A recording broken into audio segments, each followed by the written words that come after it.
Oke, ini saatnya kita membuat resep jurus sehat Rasulullah ala Dr. Zaidul Akbar yang menjadi andalan kita setiap saat kita having flu or little bit batuk-batuk gitu. Ya wajar ya di musim pancaroba kayak begini. Nah, apalagi kemarin kita tuh abis kena flu, jadi mamahnya dulu yang kena, habis itu anak-anak. Tapi alhamdulillah bapaknya sama mbak masih terlindungi. Nah, ini benar-benar membantu tanpa obat sama sekali loh, tanpa obat pasar gitu ya.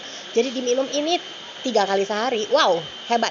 Benar-benar cespleng pokoknya buat segala umur. Alhamdulillah. Nah, sekalian ini cara buatnya. Ini kan tadi sudah jadi nih bentukannya seperti selai begini tuh. Jadi sebenarnya sih kalau diminta 1 sendok makan, 1 sendok teh pun kayaknya untuk anak-anak apalagi ya cukup banget. Tinggal ditambahin diseduh pakai air panas atau air anget. Tinggal kita sesuaikan deh mau manis madunya seberapa, asam lemonnya seberapa. Semua pada suka. Ih, mantep.